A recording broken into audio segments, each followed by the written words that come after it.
Of a partner, किसी भी partnership में मान लो दो पार्टनर थे ए और बी, उसमें नए पार्टनर का एडमिशन हो रहा है। तो एडमिशन क्यों हो रहा है? हो सकता है उन दोनों पार्टनर को कैपिटल चाहिए होगा, ठीक है, या फिर कोई ऐसा पार्टनर चाहिए जिसके पास नॉलेज बहुत हो, स्किल बहुत हो किसी चीज के बारे में, तो उसके लिए नए पार्टनर का एडमिशन लेते हैं। या फिर हो सकता है उसके आने से गुडविल बहुत अच्छी हो जाए, बढ़ जाए गुडविल, ठीक है, तो उसके लिए एक नए पार्टनर का एडमिशन लिया जाता है। इस पर्टिकुलर चैप्टर में क्या क्या पढ़ा जाता है उस पर डिस्कस कर लेते हैं। सबसे पहले पढ़ा जाता है new and sacrificing ratio, sacrificing ratio. उसके बाद होता है treatment of goodwill and reserve, ठीक है। तीसरे में पढ़ा जाएगा revaluation of assets and liabilities. उसके बाद कैपिटल अकाउंट बनता है और देन बैलेंस शीट बन जाती है। तो खैर ये बाद की बात है, अभी पूरा चर्चा करने का कोई मतलब नहीं है, सीधा सा हम जंप करते हैं न्यू रेशियो पे, उसके बाद एक एक करके डिस्कस करेंगे, ठीक है। देखो जब कोई भी नया पार्टनर आता है तो वो उसमें हिस्सा लेता है, हिस्सा का मतलब शेयर लेता है, ठीक है। तो अब जैसे मान लो कि दो पार्टनर थे, ए था बी था, ठीक है। ये इसको इसका शेयर था 60%, इसका था 40%, यानी कि जो हिस्सा होगा, जो जो प्रॉफिट होगी, ये 60% ले जाएगा और 40% ले जाएगा। अब सी मान लेते हैं आ रहा है, एडमिशन हो रहा है, तो अब सी जो है इनमें से दोनों में से या किसी एक में से अपना हिस्सा लेगा, ठीक है। हो सकता हो ये कहे ठीक है मैं तुम अपने हिस्से में से तुमको दे दूंगा इतना परसेंट, तुम प्रॉफिट का उतना परसेंट ले लेना। फॉर एग्जाम्पल मान लो ये आ रहा है 20% के लिए, ठीक है।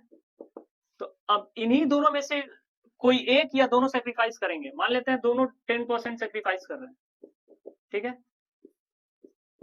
तो अब कितना, ये 50% हो गया, ये 30% हो गया और ये 20% हो गया। तो अब जितना प्रॉफिट होगी ये 50% ले जाएगा, या 30% ले जाएगा, ये 20% ले जाएगा। तो इन्हीं दोनों में से लिया है अपने शेयर को। ऐसा भी हो सकता है किसी एक में से ले जाए पूरा ही 20%, किसी में भी से किसी कोई भी दे सकता है, ये भी दे सकता है, ठीक है। अब ये एक्चुअल क्वेश्चन कैसे होता है, कैसे हम इस चैप्टर में पढ़ते हैं उस पर डिस्कस करते हैं। देखो ये जो नया पार्टनर आएगा, जो हिस्सा लेगा, वो दो तरीके से लेगा, मतलब जो क्वेश्चंस मिलेंगे वो दो तरीके से मिलेंगे। एक तो होगा कि जब इंफॉर्मेशन दी रहेगी कि फलाना से इतना हिस्सा लिया, ठीक है, और इससे इतना हिस्सा लिया, मान लो ए से कुछ हिस्सा लिया, मान लो कि दोनों का 5-5 हिस्सा था, तो ये कह सकता है कि जो सी आया है एक से एक हिस्सा लिया है, एक से दो हिस्सा लिया है, तो दोनों में से उतना उतना घट जाएगा, बाकी इसको इतना मिल जाएगा। एक तो ये तरीका है। एक तरीका ये है कि सिर्फ बता देगा कि 3 हिस्सा लिया है, किससे कितना लिया है ये नहीं बताएगा, ठीक है, तो हमको कैलकुलेट करना पड़ता है। तो हम लिख लेते हैं when information is available, when information is not available.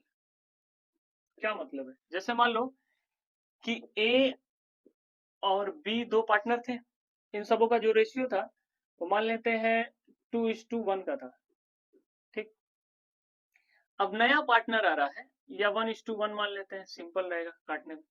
नया पार्टनर जो आ रहा है, सी आ रहा है, ठीक है, वो आ रहा है 1/3 के लिए, ठीक है। इससे पहले, इसको समझने से पहले ये समझा देते हैं, ये 1 मिनट में समझ। अवेलेबल नहीं होती है तब क्या करना पड़ता है, देखो जैसे मान लो कि ए और बी पार्टनर थे, ठीक है, इन सबों का रेशियो जो था वो 1:1 था। नया पार्टनर आ रहा है सी, ठीक है, सी आ रहा है, ये आ रहा है 1/3 के लिए।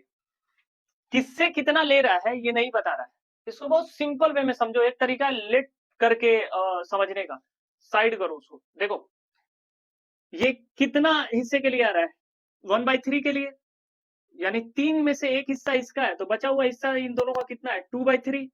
जैसे मान लो कि 30 में से 10 मेरा है, तो बचा हुआ कितना है, 20 में से 30 बाकियों के लिए, ठीक है, वही सेम। तो अब देखो बचा हुआ रिमेनिंग शेयर कितना है, रिमेनिंग शेयर है 2/3, 3 में से एक हिस्सा इसका है, तो इन दोनों का 3 में से 2 हिस्सा होगा, ठीक है। तो अब नया शेयर निकालने के लिए इसी पुराने शेयर को, सॉरी इसी रिमेनिंग शेयर को अपने पुराने शेयर में रख लेंगे सब, यही न्यू शेयर है। तो कैसे का होगा, एज न्यू शेयर। देखो कितना है, 2/3 था ना बचा हुआ, पुराना शेयर कितना है 1/2, यानी इसको इसी शेयर में रख लेंगे, तो ये कितना हो जाएगा 2/6, बीज न्यू शेयर। 2/3 को 1/2, 1/2 क्योंकि ये पुराना कितना है 1 + 1 यानी 2, यानी 2 शेयर था, 2 में से एक इसका था, 2 में से एक इसका था, तो 1/2, तो कितना हो गया 2/6।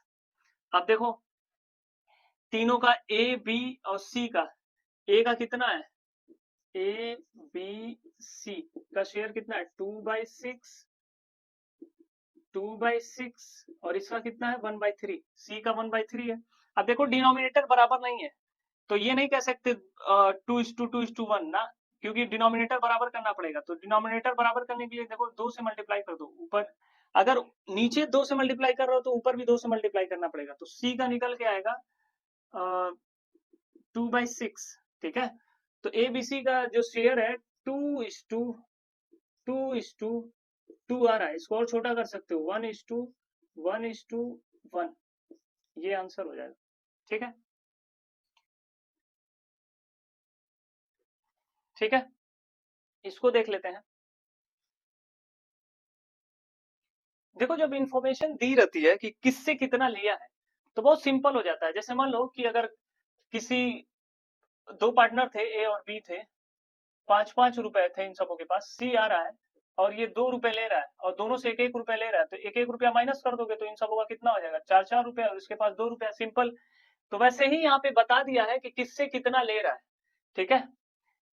3/7 के लिए आ रहा है, यानी अब हिस्सा जो है 7 कर दिया गया है, जिसमें से 3 हिस्सा इसको दिया जाएगा। अब इस 3/7 में से, ठीक है, 1/7 ले रहा है ए से, 2/7 ले रहा है बी से, ठीक है।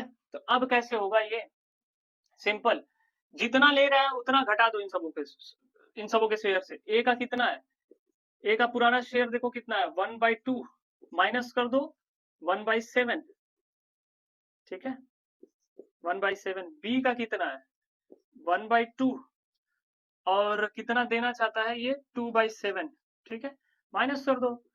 माइनस करोगे तो एलसीएम लेना पड़ेगा, तो 2 और 7 का एलसीएम लोगे तो 14 आएगा।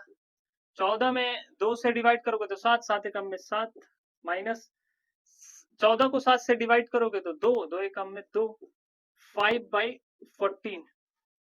इसका कितना आएगा, वही 14 आएगा इसका एलसीएम। 7 डिवाइड करोगे 14 को तो 7, 7 एकम में 7, माइनस 7, 14 को 7 से डिवाइड करोगे तो 2, 2 दूना के 4, 7 में से 4 गया 3, 3/14। और इसका कितना है सी का 3/7, तो हम यहाँ पे लिख दे रहे हैं A B C, new share of A B C.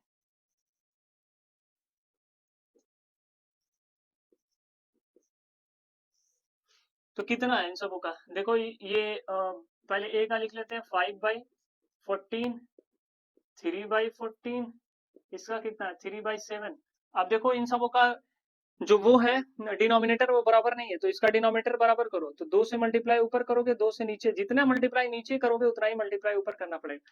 तो ये 3 दूना के 6 और 7 दूना के 14, मैं डायरेक्ट यहाँ पे लिख दे रहा हूँ 6/14, ठीक है। 14 में से 5 हिस्सा इसका है, 14 में से 3 हिस्सा इसका है, 14 में से 6 हिस्सा इसका है, तो 5 और 3 8 और 6 14, डायरेक्ट हम यहाँ पे लिख सकते हैं 5:3:6, यही आंसर है, ठीक है। यही दो तरीका है निकालने का, जब इंफॉर्मेशन अवेलेबल हो और जब इंफॉर्मेशन न अवेलेबल हो। तो इंफॉर्मेशन अवेलेबल होती है तो ऐसे निकालते हैं, बस सीधा सीधा घटा देंगे, ठीक है।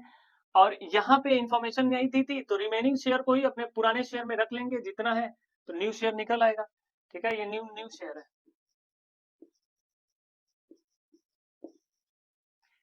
ठीक है।